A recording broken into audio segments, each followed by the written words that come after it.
Parfois, on a juste besoin de poser des mots. Ici, c'est mon endroit pour ça.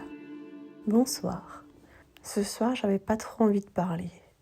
Pas parce que j'ai rien à dire, au contraire, mais parce que je suis pas en super forme. Et en même temps, je me dis que c'est justement dans ces moments-là qu'il faut oser dire les choses. Parce que c'est facile de parler quand tout va bien, mais parler quand ça ne va pas, c'est une autre affaire. Quand je ne vais pas bien, j'ai envie de me refermer comme une huître. J'ai envie de voir personne. Les gens m'agacent, même ceux que j'aime, et c'est là que ça devient compliqué. Parce qu'en plus, après, du coup, je culpabilise d'être agacée par des personnes que j'apprécie profondément.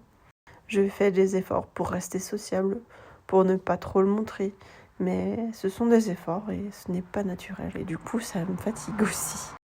Après aussi, je me déteste un peu de ressentir tout ça.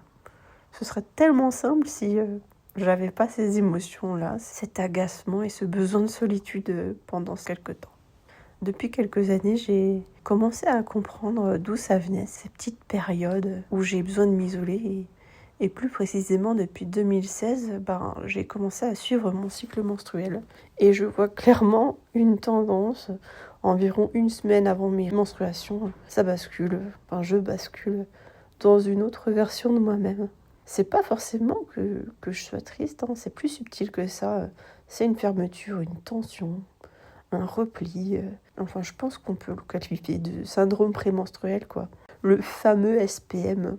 Si vous en avez jamais entendu parler, il va falloir vous documenter, surtout vous mesdames, pour mieux vous connaître. Mais si jamais il y a des messieurs qui passent par là, les syndromes prémenstruels, c'est toujours intéressant de savoir ce que c'est.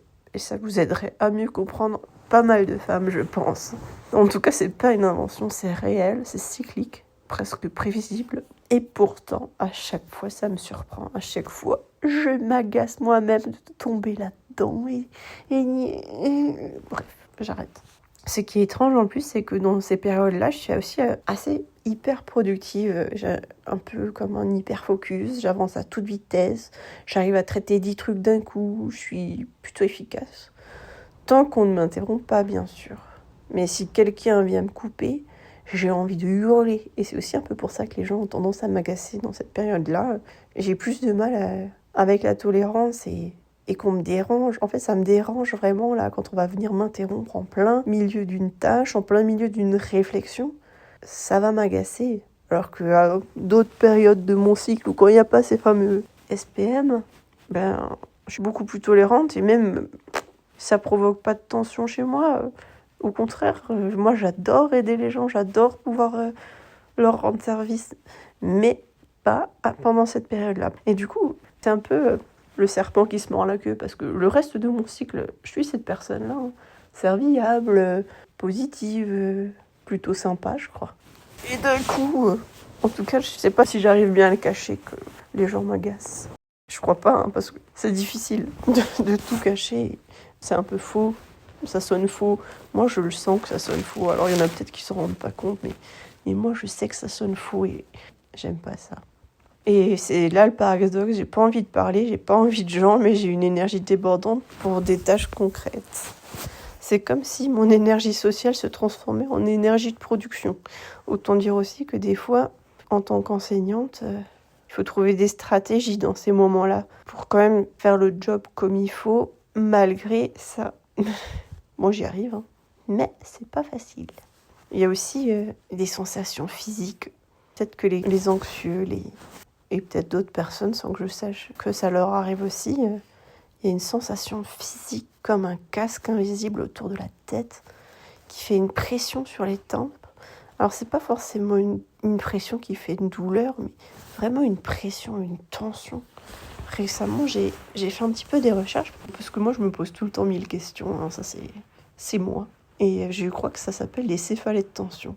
Et puis, dès que mes rêves arrivent, pouf, le casque s'enlève, plus de céphalées de tension, comme une libération. Et parfois, comme maintenant, justement, là, c'est marrant, pendant que j'enregistre ce podcast, le fait de parler, ça m'a beaucoup aidé, ça m'a libéré une partie du casque. J'ai l'impression que le casque se dessert en direct pendant que je vous parle, c'est fou. C'est assez intriguant. Et finalement, je me rends compte que j'ai toujours eu besoin de parler. Quand j'étais petite, je parlais des heures avec ma petite sœur le soir. Je sais pas si je la saoulais. Mais toujours est-il que je nous posais, on réfléchissait autour de grandes questions existentielles sur l'univers, les étoiles, la petitesse de l'homme, de nous, à quel point on était tout minuscule face à l'univers. Plus tard, quand j'étais au lycée, c'était plutôt à quel point on était immense par rapport aux micro-organismes, les bactéries, les virus, les champignons microscopiques. À quel point on est comme un monde entier pour des toutes petites bactéries. C'est assez fabuleux. Pour en revenir à ma petite sœur, elle m'écoutait et finalement elle finissait par s'endormir. Et ça me faisait beaucoup de bien. Peut-être que c'est ça qui me manque aujourd'hui. Une oreille familière tous les soirs, tous les jours aussi patiente pour m'écouter, me poser des questions, philosopher sur des sujets un peu bizarres peut-être, je sais pas.